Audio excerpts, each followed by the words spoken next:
একটা জিনিস বলি, শুনলে দুপা এগিয়ে যেতে পারবো, আমরা নিশ্চিত এগিয়ে যেতে পারবো। ভগবানের বাণীর মধ্যে অনির্বচনীয় শক্তি আছে। ভগবান বললেন, যেহেতু সর্বাণি কর্মাণি ময়ি সংন্যাসমত পরা, কেন কর্ম সমর্পণ করতে হবে, কেন সর্বস্ব সমর্পিত হতে হবে, কেন বলে এছাড়া তোমার হাতে কোনো উপায় নেই। আমাদের হাতে অন্য কোনো উপায় নেই ভগবানের চরণে নিজেকে সমর্পণ করা ছাড়া। কোনো উপায় নেই, বলো না। কোনো উপায় আমাদের হাতে নাই। শরণ নিতেই হবে, সমর্পিত হতেই হবে। ভগবান বলেছেন, অহংকারে যদি আমার কথা না শোনো, বিনাশসী, অবশ্যই বিনাশ প্রাপ্ত হবে।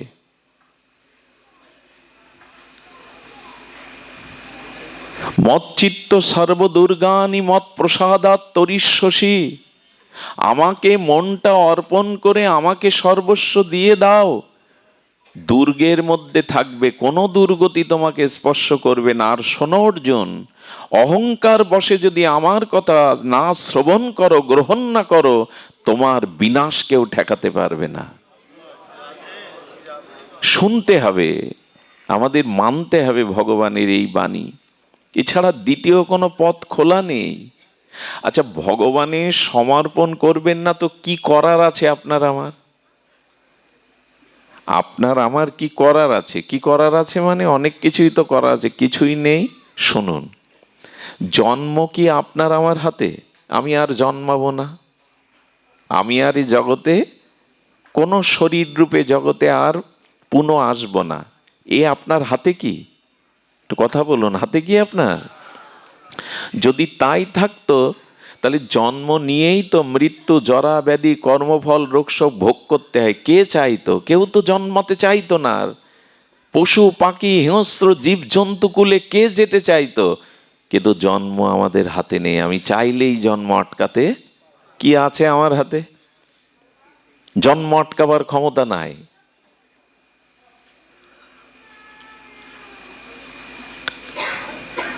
শুধু জন্ম না, কোনো কিছুই আপনার আমার হাতে নাই। অহংকারে মনে করি অনেক কিছু আমার হাতে নাই। যেমন দেখুন, জন্মটা যেমন আমি আটকাতে পারি না, পুনঃ পুনঃ কর্মভোগ, প্রারব্ধ ভোগের জন্য কখনো পশুকুলে, কখনো বা হিংস্র জীবজন্তুতে, কখনো বা বিকলাঙ্গ, পঙ্গু, অন্ধত্ব, কখনো বা ধনীর গৃহে, গরিবের গৃহে রোগ শোক নিয়ে এই জন্মযাত্রা কবে থেকে চলছে তারই আত্মা নেই। শুধু কি তাই, এই চোখটাও যে মেলে চাইতে পাচ্ছেন কারো দিকে, এও আপনার জন্য না। ঈশ্বর সত্তারূপে আপনার হৃদয়ে আছে আত্মারূপে, তাই চোখকে দেখতে পাচ্ছেন, ওটাও আপনার হাতে নেই। তাহলে মরার পরেও আপনি দেখতে পেতেন। এই এখানে কারা এই রান্না টান্না বন্ধ করে দিন। জয় শ্রী রাধে, জয় শ্রী রাধে। না, পরিবেশ পাই না, বড় ব্যথা লাগে। 4-5 ঘন্টার পথ অতিক্রম করে বিশ্রাম না নিয়ে পাঠেও যদি কষ্ট হয়, এটা খুব ব্যথা জাগে। গোবিন্দ একটা জিনিস বলেছেন গীতাতে, অশান্তস্য কুত সুখং, যিনি অশান্ত তিনি কোনোদিন শান্তি পাবেন না। শান্ত হতে শিখব কবে? শান্ত না হলে শান্তি পাওয়া যাবে না। হারিয়ে ফেলছি বারবার পথ। ফিরে আসি, এই যে আমি আমার জিহ্বা দিয়ে, কণ্ঠ দিয়ে দুটো ভাগবত বাক্য উচ্চারণ করছি, এও আমার হাতে নাই, এটাও তার হাতে। আত্মা আছে তাই কথা বলছে, মৃত ব্যক্তি কথা বলতে পারে না। আপনি কর্ণে হরিকথা শ্রবণ করছেন, এও আপনার হাতে না, এও তার হাতে। তিনি শোনাচ্ছেন আত্মারূপে হৃদয়ে বসে, তাই শুনছেন। কি করার আছে আপনার আমার বলুন? কিচ্ছু করার নেই। কিন্তু অহংকারের বেলায় আমি আমার যায় না, সব আমি আমার। ব্যাধিটা এখানেই, সমস্যাটা এইখানেই। আপনার আমার কিছু করার নাই। আপনি সূর্য উদয় করাতে পারবেন? সূর্যের উদয় আপনার হাতে, জরাব্যাধি আটকানো আপনার হাতে। আপনি চাইছেন, আপনি শ্রবণ করছেন, আপনি দুপা চলে এখানে এসছেন, আপনি যা কিছু করছেন তার সকল অস্তিত্ব সেই সত্তা পরমাত্মায়, আমার আপনার কিছু নেই। আচ্ছা, মৃত্যু আপনার আমার হাতে? কি আছে আমার হাতে বলুন? মৃত্যু কি আপনার আমার হাতে? আপনার আমার হাতে থাকলে কেউ মরতাম না, মরণটাকে আটকে দিতাম। কেউ মরতে চায় না, এই জন্য মৃত্যু আপনার আমার হাতে নাই। খবরের কাগজ পড়তে পড়তে মৃত্যু হয়, আহার করতে করতে মৃত্যু হয়, ঘুমিয়েও মানুষ মারা যায়, পথ চলতে চলতেও। মৃত্যু এমন কোনো দিক নির্ণয় করেনি, স্থান নির্ণয় করেনি যে এইখানেই গিয়ে আপনাকে, এইখানেই আপনি মরবেন। যে কোনো জায়গায় যে কোনো সময় মরতে পারেন। মৃত্যুটা আপনার আমার হাতে নাই। তবে বলি শুনুন, রানী এলিজাবেথ তার মিত্রদের নিয়ে ডাইনিং টেবিলে বসে আহার করছে, মুখে অন্ন তুলেছে, অন্ন বলতে ওরা যা পায়, আহার তুলেছে, ঢলে পড়ল। চিকিৎসক, কবিরাজ, ডাক্তার এসে ইঞ্জেকশন দিয়ে একটু জ্ঞান ফিরিয়ে বলল 10 মিনিটের বেশি আয়ু আপনার হাতে নাই। ডাক্তারির ভাষায় আপনি 10 মিনিট বাঁচবেন। বললেন আমি রানী এলিজাবেথ, আমি সর্বস্ব দিচ্ছি, আমাকে 1 ঘন্টা বাঁচিয়ে রাখো। বলে কি করবেন 1 ঘন্টায়? বললো আমাদের ক্রাইস্টের কাছে প্রার্থনা করব জীবনে জ্ঞাত অজ্ঞাতে যত পাপ অন্যায় করেছে যেন ক্ষমা করে নেন। কিন্তু 1 ঘন্টা সময় পাইনি এলিজাবেথ, 1 ঘন্টা সময় পাইনি। ওই 10 মিনিটেই মৃত্যুর কোলে। কি করার আছে ওনার? সেকেন্দারের কথা মনে আছে? বিশ্বজয়ী সেকেন্দার বিশ্বজয় করে ফিরছে, রাজধানী 1 কিলোমিটার দূরে অসুস্থ হয়ে পড়লেন। ডাক্তার কবিরাজদের বললেন আমি বিশ্বজয়ী সেকেন্দার, সারা বিশ্ব আমি বাহুবলে জয় করেছি, আমাকে একটু সময় দাও, 1 কিলোমিটার দূরে গিয়ে মাকে, শ্রী গুরুদেবকে আর মিত্র আপনজনকে দেখে মরতে চাই। সময় পাননি। মৃত্যু আমার হাতে আপনার হাতে নাই তো। হাতে আছেটা কি সেটাই তো জানতে হয়। কিছুই আমার হাতে নেই, এই জন্য সঁপে দিতেই হবে, সমর্পিত হতেই হবে। কেমন জানেন, হাতে নাই, কিছুই হাতে নাই।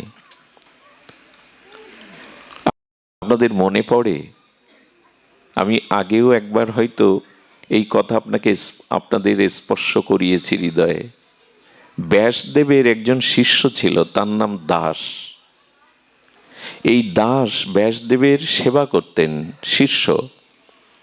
একদিন কৌতূহল জেগে বলল,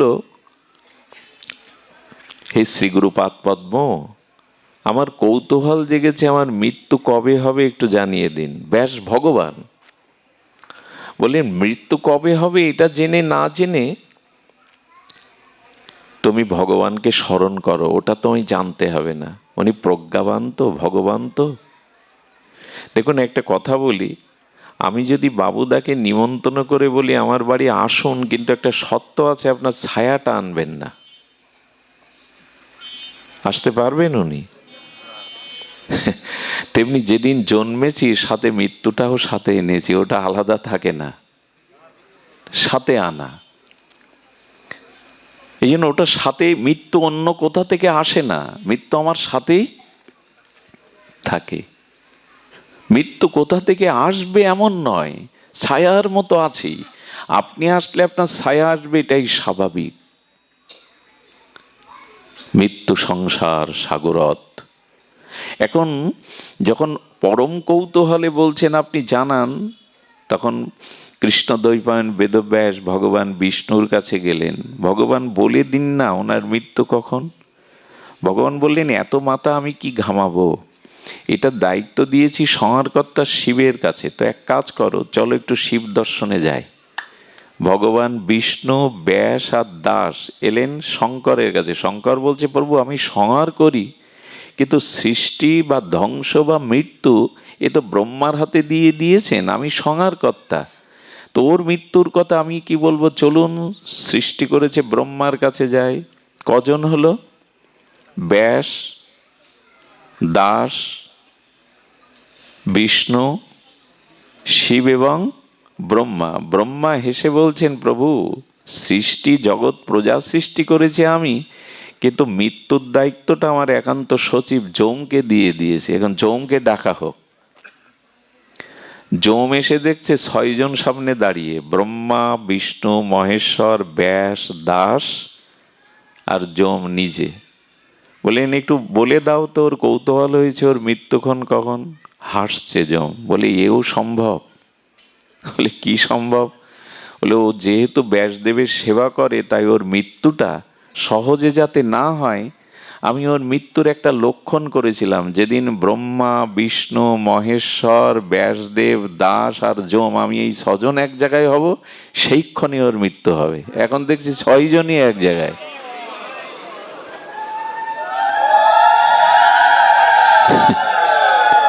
বলছেন এই 6 জন এক জায়গায় হওয়া সম্ভব না।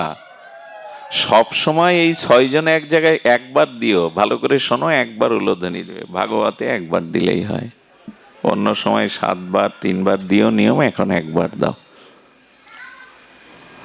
তো বলছেন এই 6 জন এক জায়গায় হওয়া সম্ভব না, কিন্তু ওর মৃত্যু এখন। আরেকটি ঘটনা আপনাদের হৃদয় স্পর্শ করবে, মৃত্যু আমাদের হাতে নাই। স্পর্শ করবে বলছে এই জন্য, একবার যমরাজ বারাণসীতে ভগবান শঙ্করকে দর্শন করতে, প্রণাম করতে এসেছিলেন। যখন এসেছেন তখন ভগবান শঙ্করের মন্দিরের সামনে দেখছে গরুর দাঁড়িয়ে, গরুর ভগবানের বাহন।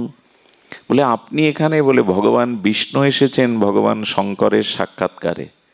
বলেন বাহ, এসেছি শিব দর্শনে, এখন 2 ভগবান দর্শন হবে, বিষ্ণু আর শিব একই সাথে দর্শন, খুব ভালো কথা। উনি যখন মন্দিরে প্রবেশ করছেন তখন ছোট একটা পাখির দিকে তাকিয়ে যম মহারাজ হেসেছেন। এখন যম যদি কারো দিকে তাকিয়ে হাসে, তার মন ভালো থাকে? মৃত্যুর কাল রূপ দেবতা যম হাসলে পাখিটা ভয়ে গিয়ে তাড়াতাড়ি চরণে পড়েছে গরুরের। আপনি ভগবানের বাহন, যম আমাকে দেখে হেসেছে মানে আমার প্রাণের ভয় করছে, নিশ্চয়ই আমার মৃত্যু যোগ আছে, আপনি আমাকে এখান থেকে সরান। গরুর বললেন আমার পিঠে ওঠো।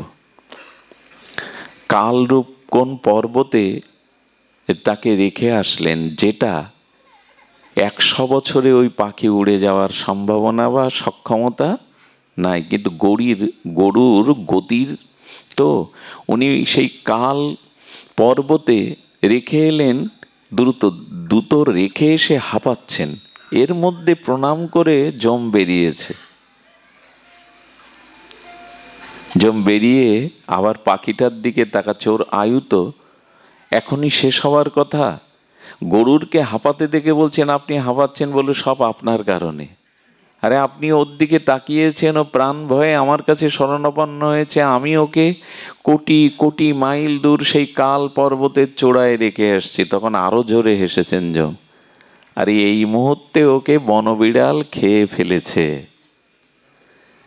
আমি হেসেছিলাম এই কারণে, ওর পক্ষে 50 বছরেও উড়ে ওই পর্বতে যাওয়ার কথা না, অথচ ওই পর্বতে ওর মৃত্যু ছিল। আমি ভাবলাম বেঁচে গেল, আমার বিধান বুঝি উল্টে গেল, আপনিই তাকে রেখে আসলেন ওইখানে।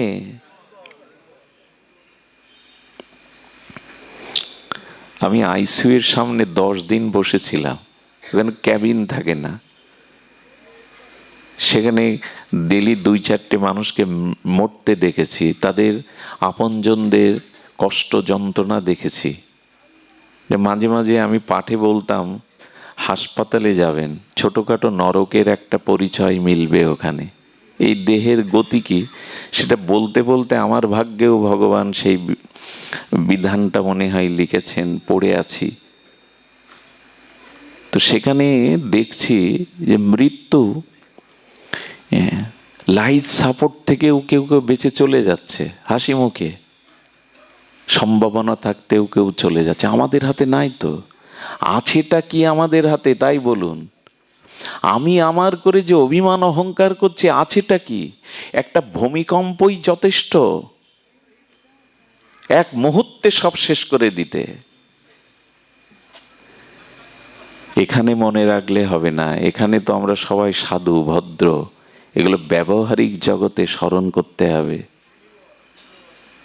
আমি আমার এই অভিমান, অসৎ জ্ঞান, অহংকার আমাদের অস্তিত্ব, আজ অস্তিত্বকে জানতে, বিবেককে জাগ্রত করতে দিচ্ছে না, আমাদের হাতে নাই।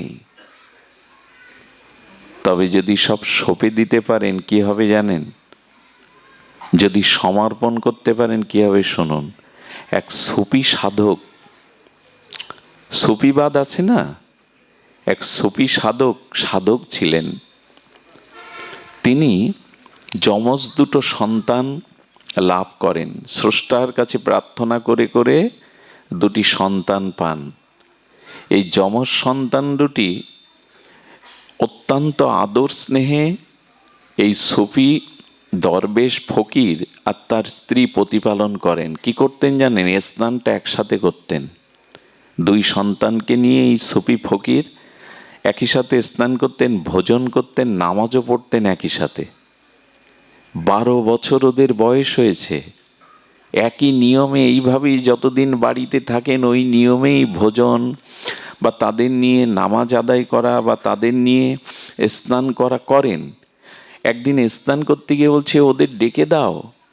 বলে, ওরা যেখানে নাই, খেলতে কোথায় গেছে, আপনি স্নান করে দিন। তার সহধর্মীরা বলছে, স্নান করে দিন।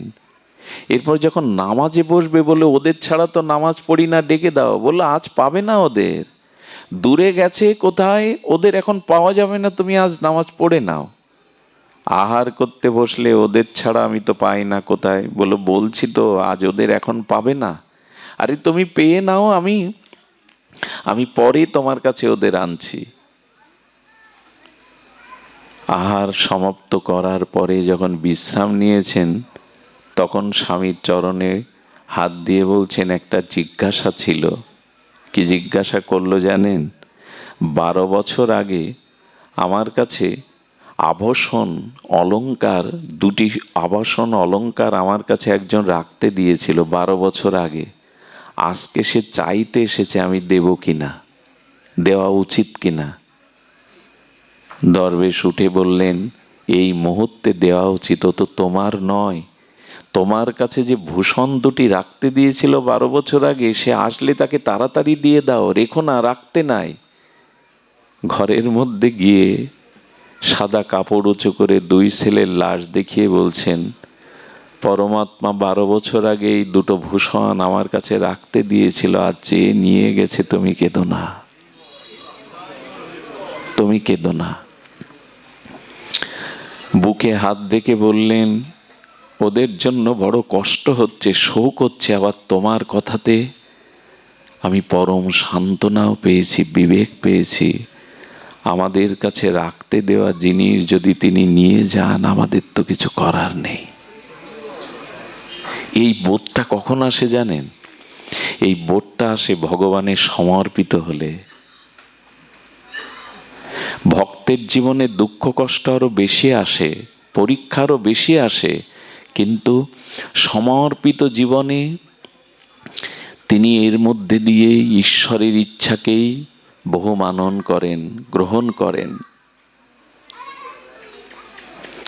ঈশ্বরের ইচ্ছাকেই তিনি মান্যতা দেন। তোমার যা ইচ্ছা আমার জীবনে তাই হোক। আমি চাইতে জানি না, আমি আমার মন্দ ভালো কিছুই জানি না, সবই তোমার কাছে সমর্পণ করলাম। এই সমর্পিত ভাব ছাড়া আপনার আমার এই জীবনে কোনো কিছু স্বাতন্ত্র কিছু করার নাই। এই জন্য ভগবানের সমর্পিত ছাড়া আমাদের আর কিছু করার নাই। সমর্পিত করলে কি হয় জানেন? আহা, দেখুন, ভগবানের সমর্পিত জীবন যদি সমর্পিত হয়, আপনি আমি বেঁচে যাব কেন জানেন? তখন ভার আপনার আমার হাতে নয়, ভগবানের হাতে। কেমন জানেন?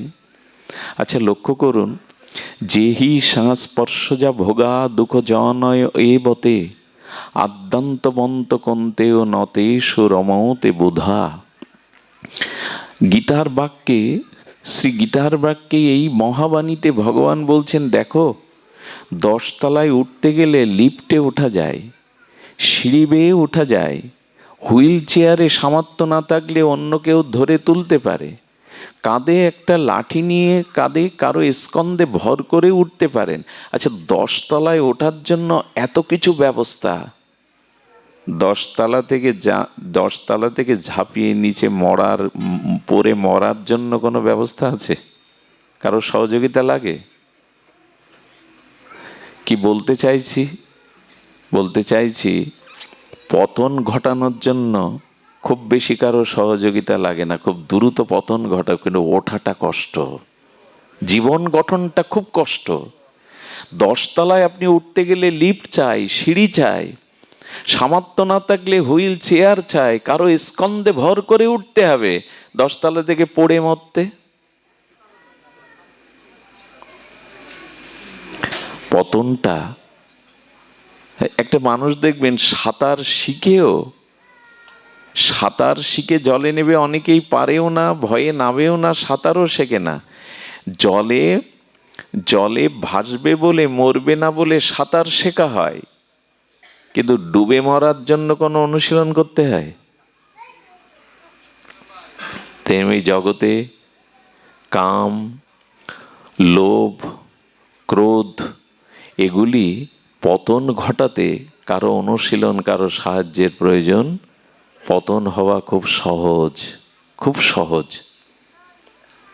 যে হি সংস্পর্শ যা ভোগা দুঃখ জন, যাদের ভাগবত জ্ঞান হয়, শ্রীগুরু কৃপা লাভ করে ভজন সাধন করে যাদের আধ্যাত্মিক জ্ঞান বা বিবেক জেগে যায়, তারা বুধ মানে জ্ঞানী, তত্ত্বজ্ঞানী, তারা ওই পতনের পথে আর পা বাড়ায় না,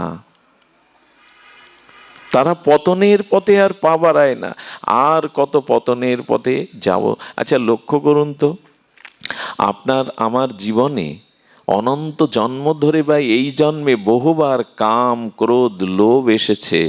আপনি একবার বুকে হাত দিয়ে বলুন না, আপনি ওদের কাছে হেরেছেন না ওরা আপনার কাছে হেরেছে? কত শতবার কাম, ক্রোধ, লোভ আমার কাছে এসেছে, আমি ওদের হারাতে পারিনি, ওরাই জন্মে জন্মে আমাকে হারিয়েছে, আমার পতন ঘটিয়েছে, আমি ওদের হারাতে পারিনি। আর কতকাল হারবো বলতে পারেন? আর কতকাল পতন হব বলতে পারেন? আমি জিততে পারিনি, আমি ওদের কাছে বারবার হেরেছি, পতন হয়েছে। সমর্পিত না হলে জেতা যাবে না। ভগবত চরণে সমর্পিত না হলে, বিবেক চৈতন্য না জাগলে সমর্পিত হওয়া যাবে না। সমর্পিত না হলে কাম, ক্রোধ, লোভ এদের হাত থেকে নিষ্কৃতি নাই। এদের কাছে বারবার পরাজিত হয়েছি, গ্লানি পেয়েছি, অধঃপথে গেছি, নিজের এই মনুষ্য জীবনটাকে বিবেক প্রধান, জ্ঞান প্রধান জন্মটাকে শেষ করে দিয়েছি। শুধুমাত্র এদের কাছে জিততে পারিনি, জিতা যাবেও না। কেন যাবে না জানেন? ভগবত শক্তি ছাড়া এদের কাছে কেউ জিততে পারে না। ভাগবত শক্তি ছাড়া জেতা যায় না। মনে পড়ল শ্রীধাম বৃন্দাবনে অরিন্দম সুন্দর মদন মোহন শ্রী গোবিন্দের কাছে কামদেব এসেছে। কাম, এই প্রাকৃত মদন কাম আসতে পারে না, কিন্তু গোবিন্দ ভাগবতে আমাদের এই লীলার দ্বারা এই শিক্ষা দিচ্ছেন, কাম এসে ঔদ্ধত্য প্রকাশ করছে। কাম কি বলছে জানেন? আমার থেকে বড় বীর, আমার থেকে শ্রেষ্ঠ এ জগতে আর কেহ নাই। ভগবানের সামনে কাম ঔদ্ধত্যপূর্ণ বাক্যে বলছেন, আমি পৃথিবীতে সবাইকে পরাস্ত করেছি, সবাই আমার কাছে হেরে গেছে। ছোট কীট পতঙ্গ থেকে শুরু করে সমগ্র মনুষ্য সমাজ থেকে শুরু করে যক্ষ, রক্ষ, রাক্ষস, দেবতা, কিন্নর, গন্ধর্ব, এমনকি ভগবান শুনবেন আমি যোগী, ঋষি, মুনি কাউকে ছাড়েনি, সবাই আমার কাছে পরাজিত হয়েছে। এই ইতিহাস আপনাদের জানা। দেবরাজ ইন্দ্র, চন্দ্র কতবার পতন হয়েছে। দেবরাজ ইন্দ্র অহল্যার সতীত্ব হরণ করে নিল, দেবতার আসনে বসেও পারল না, আমার সাথে পারিনি এরা। সৌভরী মুনি শ্রীধাম বৃন্দাবনে কালীয়হ্রদে 10,000 বছর জলের নিচে জলস্তম্ভন বিদ্যার দ্বারা জলের তলে, আচ্ছা জলের তলে 10,000 বছর তপস্যা করা যাবে? বলে জলস্তম্ভন বিদ্যা জানতেন। অক্সিজেন নিয়ে যেমন জলের ভেতরে ডুবুরিরা যায়, উনি যোগবিদ্যার দ্বারা 10,000 বছর চোখ বন্ধ করে বৃন্দাবনে কালীয়হ্রদের নিচে তপস্যা করেছে। 10 বছর পর চোখ মেললেন, চোখ মেলেই দুটো মাছের রমণ ক্রিয়া দেখে ভেতরে কাম জেগে গেল। খবরদার এইসব কথাগুলো উল্টোভাবে আবার ব্যাখ্যা যেন না করি, এগুলো আমাদের শিক্ষার জন্য। 10,000 বছর জলের তলে তপস্যা করলে কাম জাগে, দেখাচ্ছেন যে কাম করো, কোনো দূতের কত দুর্জয়, একে জয় করা যায় না। উনি মানদাতার 50টি মেয়ে বিয়ে করে সংসার করলেন, 500 পুত্রের জন্ম দিলেন, একেবারে নিচে গিয়েছিলেন জলের তলে। এইসব দৃশ্য চোখে পড়বে না, কাম কামনা পড়বে না, কিন্তু কামনা জাগলে জলের থেকে 10,000 বছর থেকেও রেহাই নেই। কাম পরিচয় দিচ্ছে আমার বীরত্ব, জানবেন এই আমার বীরত্ব। তবে শুনুন, আমি শুধু যক্ষ, রাক্ষস, কিন্নর, গন্ধর্ব, কীট, পতঙ্গ, মনুষ্য, দেবতা এদের নয়, যিনি সৃষ্টি করেছেন আমায় সেই পিতাকেও আমি পরাস্ত করেছি, ব্রহ্মাকেও পরাস্ত করেছি আমি। আস্ফলন করছেন কাম। আজকে জগৎ ডুবে যাচ্ছে, ধ্বংস হয়ে যাচ্ছে কি কারণে? এগুলির কাছে আমরা বারবার হেরে যাচ্ছি। হারা ব্যক্তি কি শান্তি পায়? পরাজিত ব্যক্তি কি মাথা উঁচু করে দাঁড়াতে পারে? কথাগুলি কথা নয়, খুব মার্মিক বিষয়, আমাদের জানা প্রয়োজন।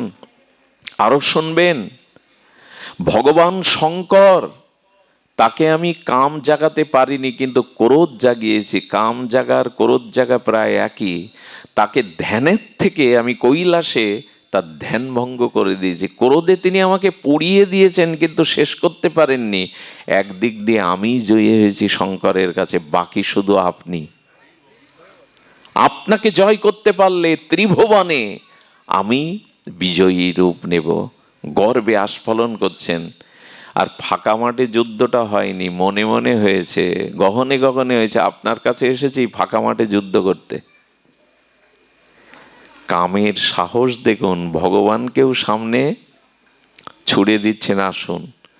ভগবান বললেন আমি তো একা, যুদ্ধটা তোমাকে করতে হবে। আসছে শারদ পূর্ণিমায়, এই বৃন্দাবনে শারদ পূর্ণিমায় আমি গোপীদের সাথে এই শারদ পূর্ণিমার রাতে এই পুলিন্দ যমুনার কোলে বংশীবটে আমি 30 কোটি গোপী নিয়ে সুন্দরী ব্রজ সুন্দরীকে নিয়ে রাস করব। সেই দিন এই মাঠে এসে আমি বুঝবো কে জেতে কে হারে। তবে শোনো কাম, এরকম কি বলছেন ভগবান, শোনো মদন, আমাকে না, আমার সাথে যে ব্রজের গোপী সুন্দরীরা রাসে আসবে তাদের মনেও কাম জাগাবার সক্ষমতা তোমার নেই। যদি জাগাতে পারো তবে আমি পরাস্ত হব তোমার কাছে, কিন্তু হব না। আমার সমর্পিত ভক্তদের হৃদয়েও তুমি জাগাতে পারবে না। বৃন্দাবনে গোপীদের চিত্তেও কাম জাগেনি, জাগা সম্ভব নয়, কারণ ভগবানকে তারা দেহ মন সব সঁপে দিয়েছিলেন। বাঁচবার এই একটাই উপায়, অন্য কোনো উপায় নাই। গোপী সাথে গোপীনাদের রাসমঞ্চের লীলায় মদন এসেছিল, পঞ্চম বাণে স্বর টেনেছিল, কিন্তু যুগল মাধুর্য রূপে কাম বিমোহিত হয়ে মূর্ছিত হয়ে পড়ে গিয়ে কাঁদতে লাগলো, কেন মদন কাম করে জন্ম দিয়েছ, কেন বৃন্দাবনের তৃণলতা, বৃন্দাবনের গোপী করে জন্ম দাওনি। এই জন্য শ্রীকৃষ্ণকে বলা হয় মদন মোহন। গোপীদের চিত্তেও তিনি কাম জাগাতে পারেননি। উপায় একটাই, ভগবানকে যদি দেহ মন সর্বস্ব অর্পণ করতে পারেন তো এদের হাত থেকে আপনার নিষ্কৃতি। কিন্তু সপে কি দেই? সারাটা জীবন অনন্ত জন্ম এদের কাছে পরাজিত হয়েছি, এদের কাছে হেরে গেছি। কথায় কথায় ক্রোধ, লোভ যায় না। সাধু হয়েছি, ব্যাসপীঠে বসেছি, তবু লোভ যায়নি, প্রতিষ্ঠা যায়নি। আর কতবার হেরে যাব, আর কতকাল পরাজিত হব? পরাজয় হয় নাই। দেখুন, মহাপ্রভুর কৃপা, হরিনামের কৃপা যাদের আছে, যারা সর্বস্ব শোভে দিয়েছে, তাদের কাম পরাজিত করতে পারবে না। প্রমাণ দেখুন ঠাকুর হরিদাস। বেনাপোল পাটবাড়ি জঙ্গলে ঠাকুর বসে 3 লক্ষ নাম, ওই বাচ্চা দুর্লোকে সরিয়ে দিন না, 3 লক্ষ নাম জপ করছেন, 3 লক্ষ নাম জপ করছেন। রামচন্দ্র বৈষ্ণব বিদ্বেষী রামচন্দ্র খান পাঠিয়ে দিল ওই নেংটিপাড়া সাধুকে, চরিত্র হনন করে যদি তাড়াতে পারো লক্ষ হীরা, আমি তোমাকে হীরা জহরাতে ভরিয়ে দেব। আরে কত জমিদারকে পথের ফকির করে দিয়েছি, আরো তো নেংটিপাড়া সাধু জঙ্গলে থাকে। 3 দিন সময় নিলাম। লক্ষ হীরা কেন বলে জানেন? 1 লক্ষ হীরা একত্রিত করলে যে জ্যোতি প্রকাশ হয়, ও রূপে সেই জ্যোতি ছিল। লক্ষ হীরা এলো, ঠাকুর নাম করে চলেছে। যাদের কাছে হরি নাম আছে, যারা মহাপ্রভুর চরণে নিজেকে সঁপে দিয়েছে, তাদের লক্ষণ দেখুন। লক্ষ হীরা রূপের ডালি সাজিয়ে এসেছে। কি তার রূপের শোভা বন আলো করে! বলে আমার রূপ দেখলেই সাধু বাবা আর কোথায় যাবে। নাম করতে করতে যখন ভোর হয়ে আসছে, বলল আমার এই রূপের দিকে একবারও তাকালো না। ভোরবেলা বলছেন, আমি আমার কর্ম করতে করতেই তোমার ইচ্ছা পূরণ হলো না, আমার কর্ম সংখ্যা নাম পূর্ণ হলে তোমার ইচ্ছা পূর্ণ হবে। দ্বিতীয় দিন এলেন, দ্বিতীয় দিনও ভোর হয়ে গেল। লক্ষ হীরাকে জঙ্গলের মধ্যে একা পেয়েও ঠাকুর হরিদাসের নাম প্রাণ মন ওদিকে যায়নি। মহাপ্রভুর নাম আর মহাপ্রভুর কৃপা সাথে আছে বলে। তৃতীয় দিন লক্ষ হীরা মনে করল, তাই তো আমি এই অলংকার পরে সুসজ্জিতা হয়ে শালাঙ্কারা করে যাই, সাধুর মনে হয় এত কিছু ভালো লাগে না। আজ সব অলংকার খুলে ফেলবো। আজ গেরুয়া রঙের গৌরিক রঙের শাড়ি পরবো, যেটা ওনার পছন্দ, আর একটু তিলক নেব, গিয়ে তুলসীকে প্রণাম করব, দেখি আমাকে কি করে এড়ায়। 2 দিনেই তার চিত্ত পরিবর্তন হতে শুরু করেছে। সাধু সঙ্গ ছাড়া কৃপা হয় না। তৃতীয় দিন গিয়ে, যেই গিয়েছে তুলসীকে প্রণাম করেছে, সঙ্গে সঙ্গে বলছে 2 দিন ফিরে গেছো, তোমার কষ্ট হয়েছে। আজ সংখ্যা নাম পূর্ণ হলেই আমি তোমার বাসনা পূর্ণ করব। তুমি কি উদ্দেশ্য এসেছে শুনবো। হ্যাঁ, নাম করতে করতে নাম প্রভুর কাছে বলছে, প্রভু, হে নাম প্রভু, ও আসেনি, তুমি আমাকে পাঠিয়েছ, ওকে পাঠিয়েছ আমার কাছে। তবে আমার কোনো জন্মের যদি কোনো সাধনা থাকে, তুমি ওর চিত্তকে শুদ্ধ করে দাও। কোন শুদ্ধ ভক্ত যদি আপনার জন্য প্রার্থনা করে ভগবানের কাছে, এটা মঞ্জুর হয়ে যায়। ভগবানের কোন প্রিয় ভক্তের আবেদন নিবেদন অশ্রু সজল নয়নে জানালে ভগবানের আসন কেঁপে ওঠে। ভোরবেলা বিবাহবরী সমাপ্ত প্রায়, পূর্ব দিগন্ত আলোয় উদ্ভাসিত হয়েছে। সাথে সাথে লক্ষ হীরার চিত্তে কামনা বাসনা দুর্বাসনাও এই হরিনাম আর ঠাকুরের কৃপায় সেই অন্ধকারও দূর হয়েছে। ভোরবেলা লক্ষ হীরা অনুভব করলো, সারা জীবন নেচেছি, গেয়েছি, পরের সর্বনাশ করেছি, কাউকে আনন্দ দিতে পারিনি, নিজেও আনন্দ পাইনি। ঠাকুর হরিদাসের চরণে পড়ে বলছেন, ঠাকুর তোমার নামে এত আনন্দ, এত প্রেম, দাও, আমাকে আশ্রয় দাও, আমাকে আশ্রয় দাও। ওঠ মা ওঠ, কৃষ্ণই তোকে পাঠিয়েছে।